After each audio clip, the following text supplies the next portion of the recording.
Okay, I want to get now to some of the comments that have appeared sort of vaguely in the press. When I say Mashano Green, I want to emphasize to the Biden campaign because so that there's not any disagreement. I'm a 45-year-old man. I was getting out of high school, just able to vote roughly around the time of Ross Perot, believe it or not. It wasn't actually anybody from the Greens who got me involved in independent politics originally. I was really, when I was younger, I liked the fact that the guy was talking truth to power, at least about corporate money in campaigns, because he knew he was going to get hammered by it, and he was going to be spending his own wealth to fight a losing battle. I kind of became enamored of that. I was also back in the women's rights movement. I backed almost all the civil rights movement. And at times, I'm a civil libertarian, where I really believe I have a right to, I'm going to invoke my constitutional rights to protect me against government abuses. And it's one of the reasons I support Black Lives Matter. I mean, you should be able to argue with the governor. You should be able to argue with the president peacefully. It was an absolute tragedy what happened. Really want to emphasize to George Floyd.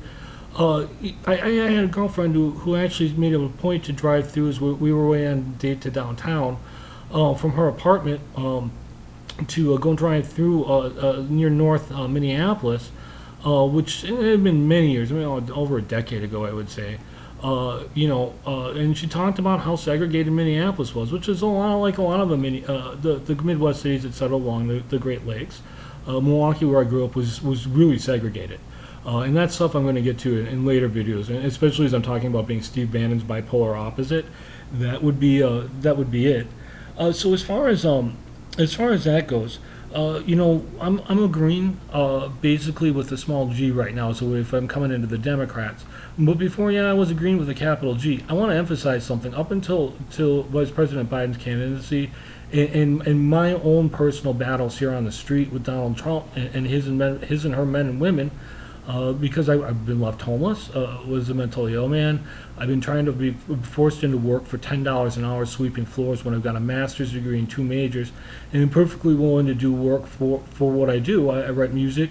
Like I said, I've been a nude and adult model, and I'm an economist as well too. And that's what I'm doing here is I'm volunteering for the community to help get those universal basic income payments. The Vice President Biden and Andrew Yang, you supposedly settled up, and you were supposed to take into account his position, at least in some respect. Same thing with Elizabeth Warren, same thing with Bernie Sanders. And I'm in agreement with all those camps. Bernie, I think maybe a little bit less money on the U.S. budget to start with. There's a fairly good private sector here, but I'm going to be talking about Dr. Paul Krugman later today. And I do see your arguments. If you want to do a Luxembourgian-style public aid system here, people want to say it's like, all this stuff. What you're saying is that you're saying the government's a good customer of the American taxpayer. Now, if you pay more, you get a really sound public aid system that will support you on $50,000 a year and give you up to 2 years to search for a job, rather than having to do it, we're knocking out an apartment tomorrow, or we're going to deny you payments that you're universally entitled to. Doesn't matter, and everybody's got government claims. I want to talk about Ryan Klesko, and I'm going to see if I can get some links posted up to Ryan Klesko's work. Ryan Klesko, if you don't know him, is a guy in the question marks. This guy makes $100,000 a year privately peddling books about government claims. Government claims are the G part of the G plus S plus I plus C function, which is gross domestic product. Government spending and taxes are really important function of not just the overall macroeconomy, but of the individual consumer's microeconomy as well too. And I'm arguing you have a right to claim money from all four of them, or get a tax refund, or get a break on your taxes. Everybody should have a right to some sort of economic stimulus, and you pay up later when the tax bill comes, and the Treasury collects a certain percentage of it to redirect it, and it grows over time. That would be called progressive monetary theory. It comes from a school from Alan Greenspan. Alan Greenspan, none of the monetarists, they lost their primary battles, let me put it that way, never made the Federal Reserve. But it's a really good policy. And if you wanted to talk, and I'm going to talk a little bit later to the Vice President about compromises about trade barriers, I don't want to see him, but I understand where he's trying to protect labor. And there are some things we can do that would be short-term transitional fixes here to this new depression, economic depression. And we can also talk more about what we can do to leverage better labor conditions, including environmental conditions, including a shorter work week, including possibly a higher minimum wage or some other price floor. And that's part of why you do it publicly aided, so that you don't have to legislate the price. So the government will give you $50,000. What else is additionally is your employer going to give you? And there's humanitarian issues too, like say with China. I mean, you want to use a trade barrier to negotiate, and you put it at 5 to 10%. and then you drop it based on getting what labor needed in that negotiation. If I'm looking at a business organization and I'm the owner, and then I'm one guy, and so I'm the owner, manager, and the labor, all three of them. So I relate to all three of you, actually, believe it or not. And that's not just political smoke. I've had to do the job by myself here for 9 years and not made any money at all while I'm working and dodge those bullets, which really are life-threatening things when you can't get money, when your family's not taking care of you. They're arguing with the government about money, or the government's arguing with them about money, or there's other stuff going on with it. I think that covers all of the points. Somebody said something to me, well, it's like almost like, yeah, I mean, there's nothing on your resume. Well, we're going to talk about it next week. There's a lot more than you think of. I want to emphasize something. As part of my studies and travels, I've lived in, one of the reasons why it got Democratic candidate Biden's attention is because I can campaign in Ohio, Wisconsin, California, and Mexico, and of course the great state of Nevada here, Battleborn. That's where I'm living now and have for the last 6 years, and been working as a professional gambler. I gotta say something to UNLV too. There's some things we gotta talk about, and it'd be awesome. I can't wait until after the presidential campaigns fought, and then the former vice president can turn on the lights over here, because I'll meet him on that. I'm thinking about buying some other things like, maybe a black light or something like that, to get some extra illumination as we're going through this thing and we're talking and we're working it out ahead of that 2022 primary. And I want to emphasize, Representative Titus got nothing, there's no differences between me and her politically. Whatever we disagree on is small stuff in the grand scheme of things, of these civil rights issues and these civil rights marches. And that's what she and I are doing, is we're marching on Washington right now. She's still marching on Washington. She needs a little bit more money. She's got to keep it subdued. Me, how it is. I'll go without it. I don't care how bad these guys retaliate against me over money. I'm not working for you. I don't work for you. I work for myself, so I can take care of labor, so I can take care of managers and put additional jobs down. These guys just can't stop retaliating. So that's why I'm doing it. And again, I really want to emphasize, like I said, a couple of the black guys I know in the community were telling me that the black nationalists can negotiate with them. Well, it is. On one hand, nationalism possibly less good. On the other hand, though, the advancements in colored people is a real important issue, and it is to Representative Titus, who was a really, really dear friend of Representative Lewis in her home state of Georgia. And she covers, at least 3-4 great states, and I'm going to have to sit down again with the resume and find out which states exactly some of these other great colleges she went to. William and Mary is an extremely reputable school.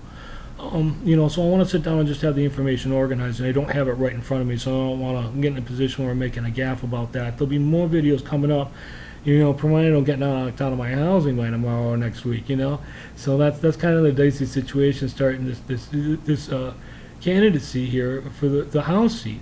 And there's a reason why they're talking about me being a civil rights leader, because I'm marching like that. And yeah, you know how it is. They beat me right now over the money.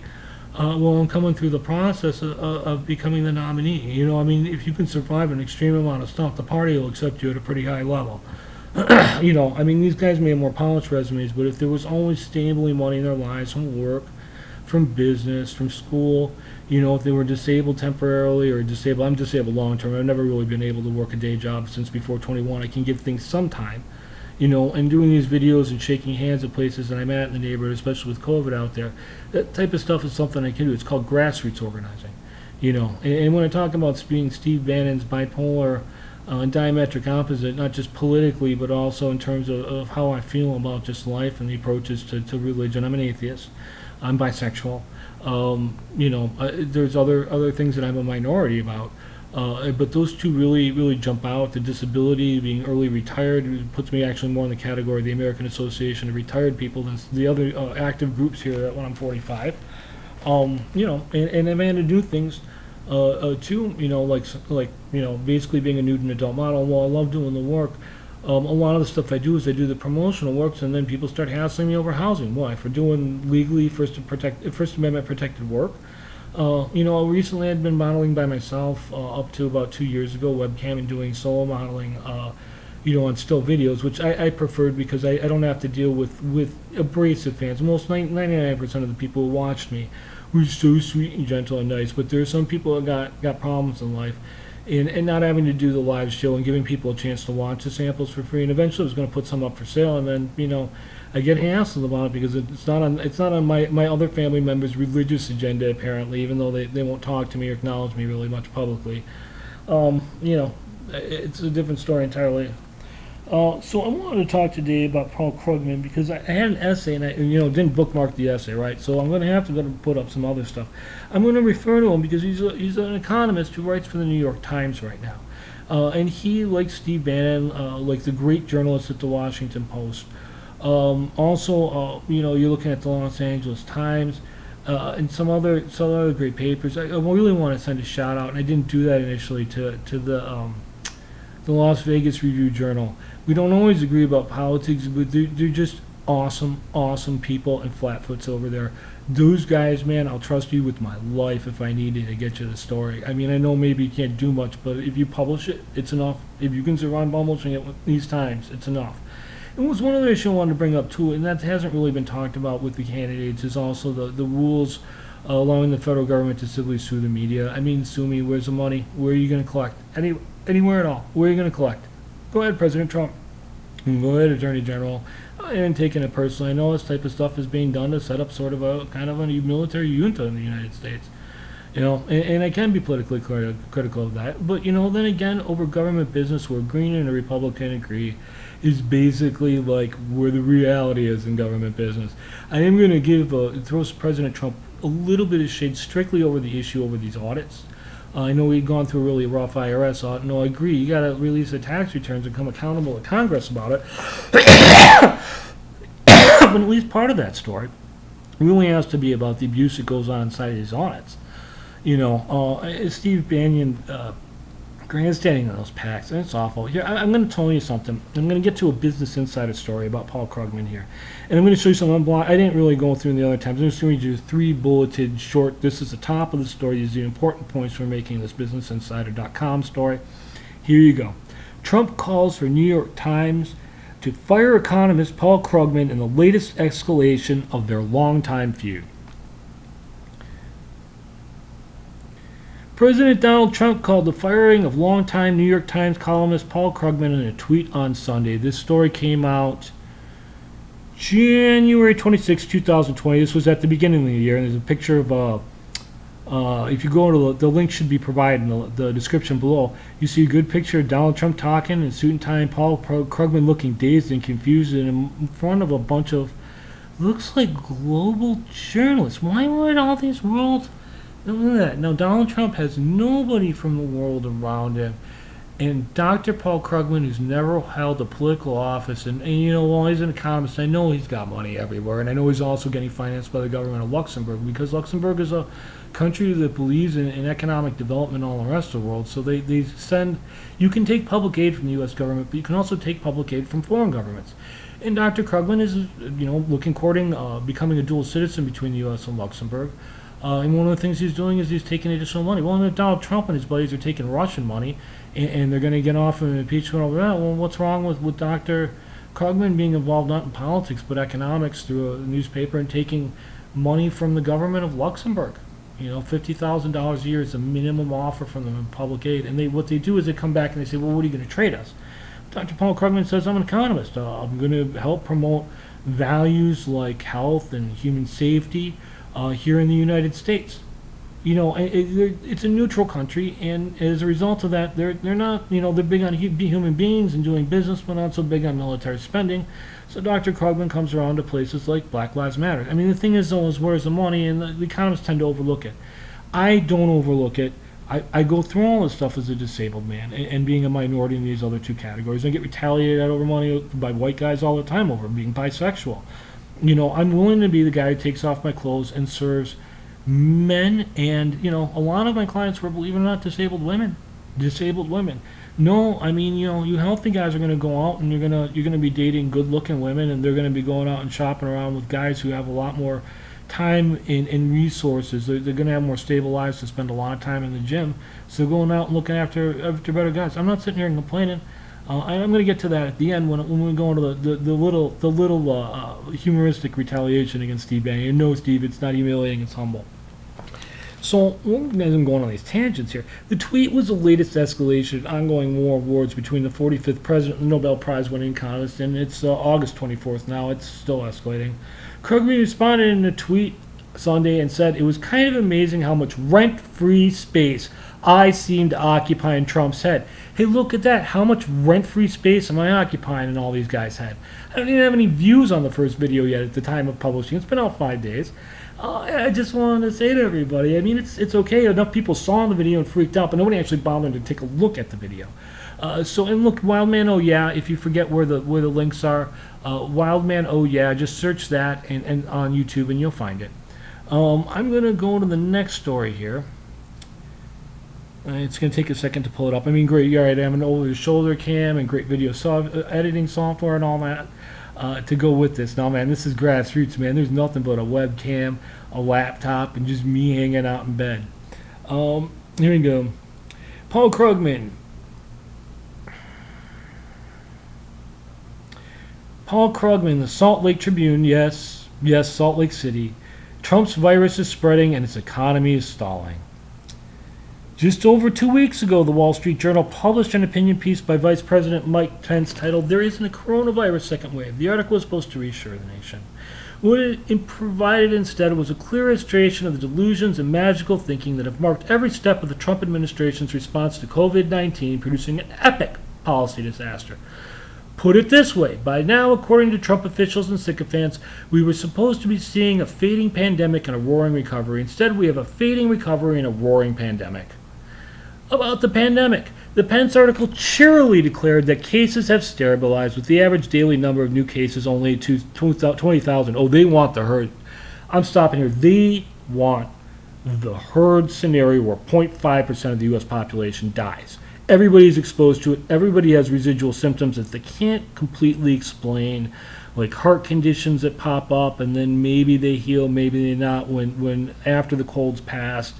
It's a nasty bug. I'm not saying that there's anything magical or special about it other than being a brand new nasty bug.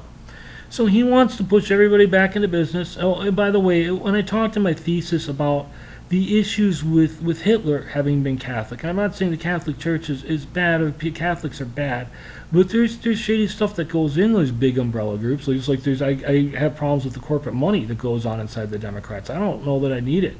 I'm not asking for money from Pac-Man. Going back to the Krugman article, even that figure as it happens was 5 times the number in the European Union, which has a third more people than America does. Since then, our new cases have soared, hitting more than 50,000 by some counts on Wednesday. I'm looking for the date to Salt Lake City. So this was published July 5th, 2020.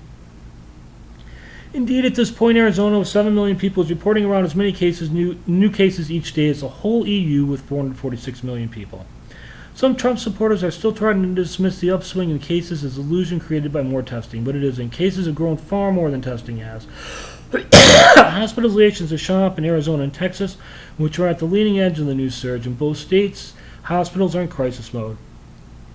Yeah, and an economist, he's sitting here, and do you see how he's not talking about money all in this article? I'm going to skip ahead right to the end here.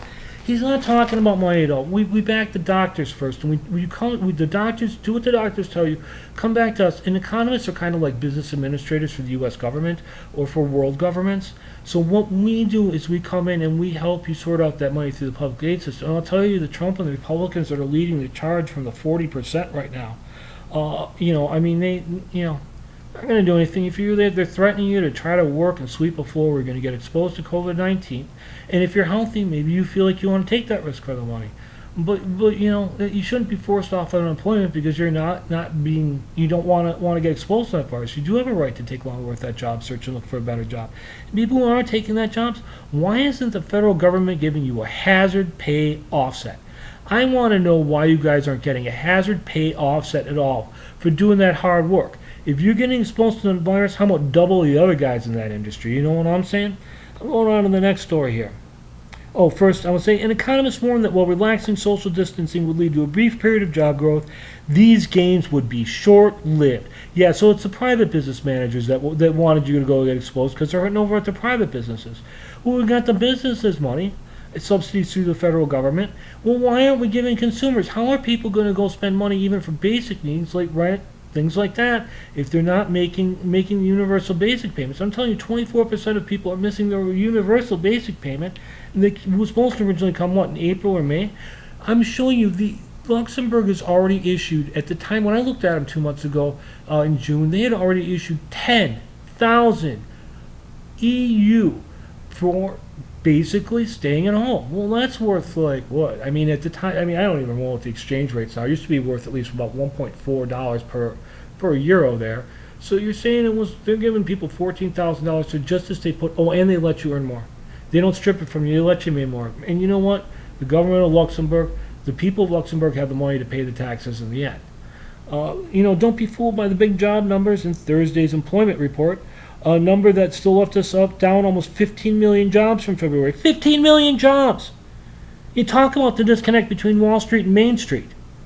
The report was a snapshot of the economy during the reference period, basically the second week of June. So it's telling us what was happening before the COVID-19 surge became apparent. I'm going to move on to the next article because I don't have a lot of time, and I'm itching to dig at Steve Bannon. Okay. Opinion, the UBI payments. Opinion. I this is what got me and Representative Titus into an argument about it. I'm arguing with her because I know I have to exert some pressure, not on her, but on that seat. And so we're arguing about it. Well, here we go, Representative Titus. Here's the New York Times. Trump, the Mail, and as we're waiting for the piece to pull up, the Unbinding of America. How is that screwing with the Postal Office unbinds America? The Postal Service facilitates citizen inclusion. That's why Trump hates it. Right, and they're screwing with mail ballots. Maybe they can steal an election or cast some questions or quibble around. Not because he plans on spending more time in office if he loses. It's just seeing what extra money they can extort from the U.S. government. Yeah, Steve, we're getting into the Goldman Sachs horse shit in a little bit. And I'm going to cuss. I got free speech rights. I ain't getting paid, so I'm going to cuss about it. I'm not here to sugarcoat it for the kids. This is after-hour politics. And can you get a little rough over here? I'm not wearing a shirt, baby. Oh, wait, yeah, there we go. I'm gotta throw in a plug there, shameless plug. Hey, in June, the independent website factcheck.org made a dig at Joe by publishing a post saying Biden floats baseless election conspiracy. Biden, you see, right. I'm arguing so hard as agreeing with the Democrats over this thing. Biden, you see, had suggested that Donald Trump wants to cut off money for the post office so they cannot deliver mail-in ballots. That was what the former vice president had suggested. What the Democratic candidate had suggested.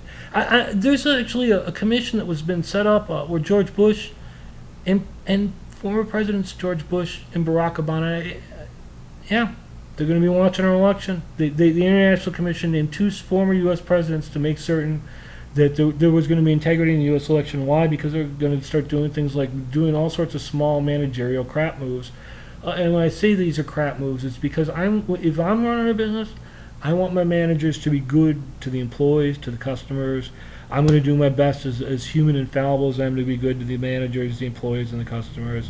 Why do I want my employees to be treated good? Because, I want healthy, happy, relaxed employees coming in every day, having their personal needs met at home, their familial needs met at home, and to come in and just, have a good time at work doing the things that we all love. But that's the type of stuff that they're going to do. A lot of these guys are real mediocre. It's Ayn Rand's, for the libertarians out there, this is Ayn Rand's rise of the mediocre. And if you're thinking Atlas Shrugged and I'm thinking Atlas Shrugged, we're looking at each other right through that mirror. Just like Vice President Biden and I are looking at each other right through that mirror. And libertarians, by the way, if you're not primarying Donald Trump's people in the next election to weed him out of the party, don't even bother. Going to distract from all your issues, including getting lower taxes. And by the way, there are compromises to get more public supports and lower taxes. Well, that's another one I want to get to. Is the perpetual motion machine of economics and self-sustaining poverty programs. It's a young science. We're not physics. Physics concluded you're never going to get a perpetual motion machine. You can actually in economics. It is totally possible through monetary policy to get that machine. We'd have to run some small-scale experiments with some banks. I'm not Steve Bannon. I'm not pushing to put a whole thing we didn't work and was kind of mediocre. We're just going to shove that on the American people. I'm going to walk off with $7 million of Pac-Man. money, man. And I'm telling you something, I'm not asking for Pac-Man money right now. Am I asking for Pac-Man money? I'm not asking for Pac-Man money. And you see it suggested that Donald Trump wants to cut off money for the post office so they cannot deliver mail-in ballots. I've already lost mail. I lost my UBI check, possibly a college lender over crap that they're going to have to be forced to sue them over, which is one of the reasons why I need to leverage on the seat, because if I'm going to steal my $1,200 back, as I said in that first campaign video, I'm going to have to fudge it a little bit there with the college lending rules. I don't mind paying old Perkins loans, but at some point, you have to let me have my basic income so I can make more to help pay off those loans. I got other debts here too, trying to get this business started. There was said the Post, no evidence in Trump's stance towards the U.S. postal system is related to the presidential election. Nancy Pelosi, Representative Nancy Pelosi, is calling the House back from summer recess to consider legislation on the issue, and for good reason. There are not one but two possible constitutional crises looming, and amongst many. Not two, there's many, but for purposes of the article, we'll say two, right? And for good reason. There are not one but two possible constitutional crises looming. And millions of votes never get counted. And the other, delays in the counting of mail-in votes lead Trump to claim victory in an election he actually lost. Representative Nancy Pelosi, I guess I'm changing my tune and I'm backing you now too. These November nightmares are the reason we need to act urgently to secure the integrity of America's mail. But there's also a larger, longer-term aspect to the assault on the postal system. It's part of a broader attack on the institutions that bind us together as a nation. Roy, the former Vice President and I can quibble as much as we want to, but at some point we got to settle it up over the institutions that bind us together as a nation. That's why I'm thinking that Black Lives Matter, getting real involved in this primary process, is a good thing. But Black Lives Matter isn't trying to tear apart the institutions that bind us. They're not trying to tear apart the police department. You're talking about people who are not really experienced government administrators who are basically being forced into those positions, or at least try to seize those positions, simply because they were being shot at in a peaceful protest. And I'm not blaming the police. If you look at those videos and look at them again, all the places where people were stealing and looting, and they're sending a statement like, we're going to take it back from the system somehow. I'm not saying those shopkeepers should be victims, but what are you going to do? You're going to walk on Steve's border wall and steal the $7 million back from him, and you're going to complain about that? You're going to go protest in front of Goldman Sachs? I guarantee you the police aren't going to fire over at Goldman Sachs. What are they going to do? Shoot on some of the bankers? And if you ever do it, man, cheer when they're leaving and boo when they're coming in, man. That's for you, Harvey. But these November nightmares are the reason we need to act urgently to secure America's mail. But there's also a larger, longer-term aspect to the assault on the postal system. It's part of a broader attack on the institutions that bind us together as a nation. There was, after all, a reason the Constitution specifically granted Congress the ability to establish post offices and post road. Clearly, the founders saw some kind of national postal system as one way to still help turn the shaky idea of the United States as a nation to reality, right? Like my candidacy, walking around and being limited to just walking around a couple stores in the neighborhood and putting up these YouTube videos. It's a shaky idea. I'm no threat to anybody in the establishment. Democrats, don't worry about taking me in. Yeah, don't worry about taking me in. I mean, Representative Titus, you're no threat to those establishment Democrats either, are you? You're no threat. Representative Lewis was no threat, was he? Women's rights, that's no threat to these establishment Democrats. That's no threat to these corporations. Anything that would involve, like, say, education about birth control, guaranteeing insurance companies take up birth control and make payments to women. I mean, just like I don't even use Medicaid for the Viagra that I order overseas is an over-the-counter. They want to charge me $70 a pill here in the United States through one of the pharmacies. It's $3 a pill online. You can actually get it for less if you really order bulk. And I'm telling you something, I have to go in and say, I'm not on Medicaid right now, but when I was on Medicaid, it would say, this is an over-the-counter, I have expense that I have that's not covered by Medicaid. Why did I do that? Well, I've got diabetes, and yeah, it is impacting my circulation. There's only so much workouts and avoiding sugar can do. Then if I do that too, it puts pressure on my heart. Those medications are needed so I can eat a healthy, balanced diet. I have problems with cuts opening up on my hand. I don't have health insurance. Yeah, and you're wondering why I'm in the Sanders, Warren wing, that now a Democratic candidate, Joe Biden, is representing for us, because why? They worked it out with him through the primary process. Then they keep doing it because the situation changes as things go. So these people are backing issues my arguing with the vice president, former vice president, even when they know they didn't have much chance to win the nomination, they kept going and putting as much leverage as they had. Now, I conceded my primary the day I announced to Representative Titus to see what we could do to work in cooperation. I'm figuring it's going to get a lot more help and support from her if I'm being positive with her all the way through things. Now, I'm a realist. Doesn't mean I can come just floating in and waltzing into her office arguing with her and thinking about I got away with it. I got to come through here for the next 2.5 years and do the hard work campaigning. Maybe I don't make it very far. Maybe I'm not Steve Bannon putting up the super PACs everywhere all over the place and huge action movies starring political ads or starring the police as a political ad when they're using the government for free advertising on those weapons that they use.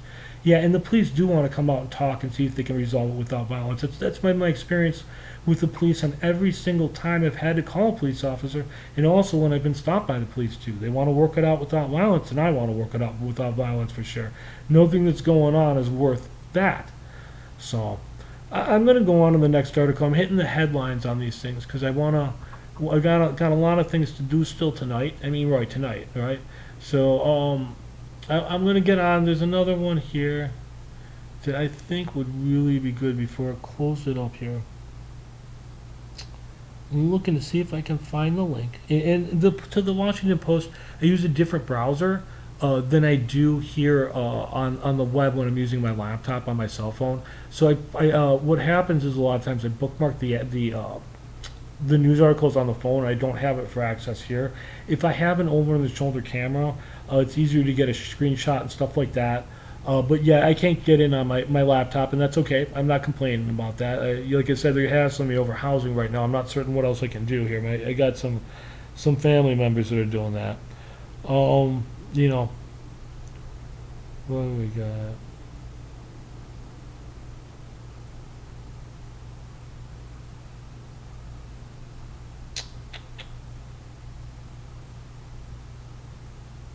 Oh yeah.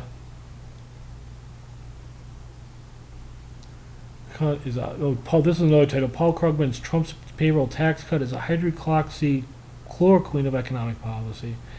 Arguing with zombies. You know, that's Paul Krugman. I'll put up some links to his articles up there. Now Steve Bannon. Steve Bannon. Before I go. Oh, Steve, you're putting up.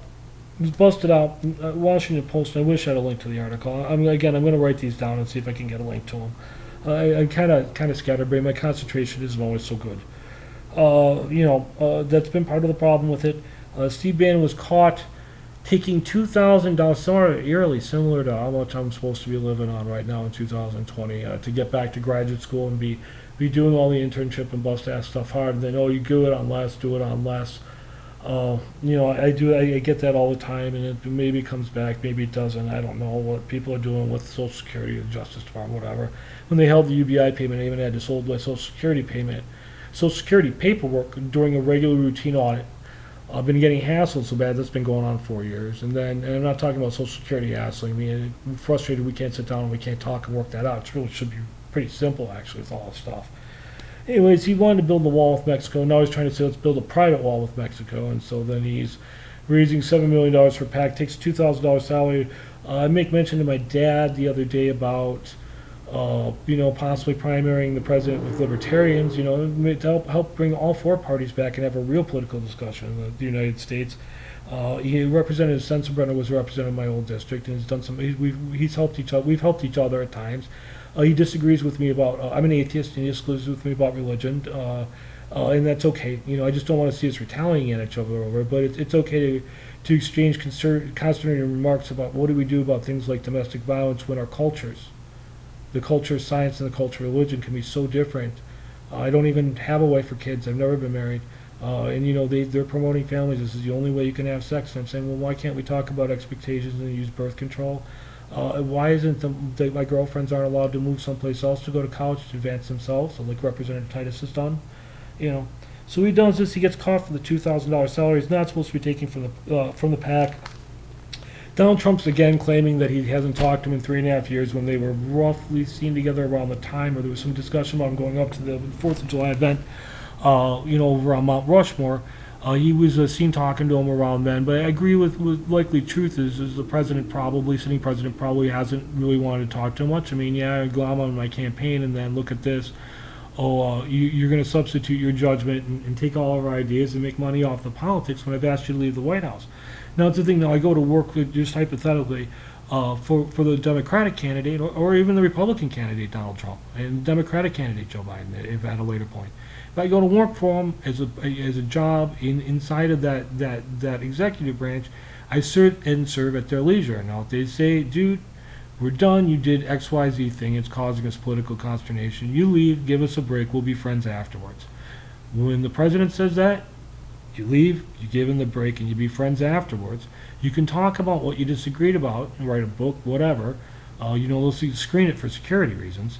But you can publish, and you go through that whole process. You don't sit there and injure and retaliate against each other if it's an amicable disagreement. Now, if it's something where it's like life or death, or there's some major constitutional issue at stake that might damage the union, then maybe you got to, and that's why Black Lives Matter. I mean, at some point, how deep and how serious before we start having to do things that are actually just absolutely protest? And then how much should we retaliate? Soft retaliation, hard retaliation, how about not at all, let them come through unfettered and just simply make the defense? It's time consuming, but it means something. So anyways, Steve Bannon is going off in all the media, and Paul Krugman and the Washington Post, the local newspapers. Everybody's talking about in the media about Steve Bannon and what kind of a bigot it is. And I'm telling you something, I have trouble patching it up. I get offers from his companies all the time, and from Goldman Sachs through their subsidiaries, come work for us, come work for the guys like Harvey Weinstein and Steve Bannon and patch it up. Well, I'm arguing that if he's building a wall in Mexico and I'm single, and I'm telling you something, I've had maybe one night, truthfully, in the last 2 years, granted she was half my age and drop dead gorgeous, and we're still friends. We things for reasons that were beyond either in control. Things that are, just amicable right now. We couldn't do much more than the one night with how unstable our lives are. She has a mental illness of her own, by the way, and she's a really loving and sweet and an amazing and great person, and impossibly smart. Fucking impossibly above genius fucking smart. Smarter than me. A lot of times she's smarter than me. Anyways, I get that right. So my next date might be with a hot Mexican national. Well, she and I might have to work it out because Roman Catholic culture is really prevalent in Mexico and the church is everywhere. Well, it doesn't necessarily mean that we can't talk it out or talk it through, or at least take that coffee date with her. So Steve Bannon's going to do, if I work with Steve Bannon, that woman's going to turn me away. I'm not doing it. I don't want to associate with these guys socially. I mean, if it's about the money, sure, I guess. Unless it's really conflicting with something that's important, which is meeting people and working, So Steve builds a wall, voluntarily flees all rich white guys. They give him $7 million basically to buy a puddle jumping private jet, hop over the border, and spend it all on sex workers and tequila. And once again, I show Steve up. I can get that coffee date for what, like $10 if I'm paying for, or under Nevada law we got to split it, $5 each.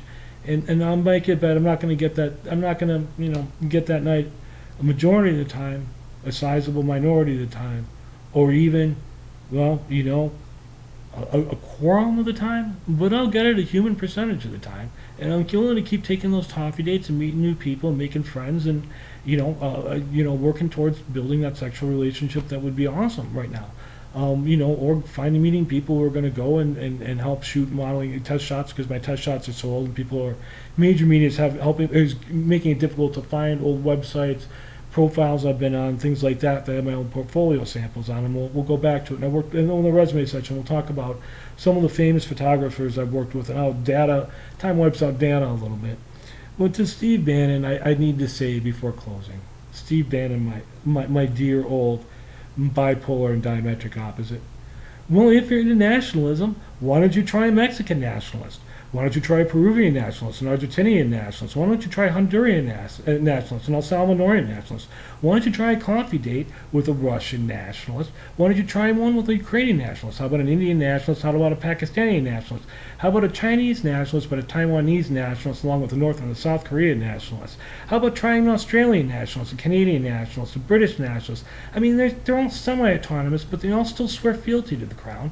But they have their own autonomy, but still have to deal with England and their governmental business relationships. And lastly, Steve Bannon, if you're really, really so in favor of American nationalism, why don't you date a black nationalist? Why don't you date a woman's nationalist? Why don't you date a Chinese American nationalist? Why don't you date a Native American nationalist? Why don't you date nationalists? Why is it that you always have to go run back and hide in insecurity back in your studio? And I'm telling you, the Republican women, a couple of them, I caught them giggling at you when we're talking politics and saying, well, we wonder what Steve's doing in that studio. You know what that means, Steve? It means they really like you. And I'm not ripping on their taste. I'm just saying, though, what about all those women that might be interested in that type of political advertising? Well, there you go, President. The sitting president and now presidential candidate Biden. That's retaliation against somebody who just keeps wanting to put that poison money into your pockets. You guys don't need it. You work hard, right? And especially candidate Biden, the hardest working man in politics, and President Trump. I mean, do you need more of this crap around your businesses and your political aspirations? Why don't you all just drop the white nationalist part and just go to nationalist? At least then we're dealing with economic nationalism, which is actually a legitimate economic system, and much like communism and socialism and things like that. I don't know if communism works on scales of more than 12 people, but it's still out there in the politics and in conversations here in the darkness, and once again, couldn't afford to pay the light bill. Retaliate in peace.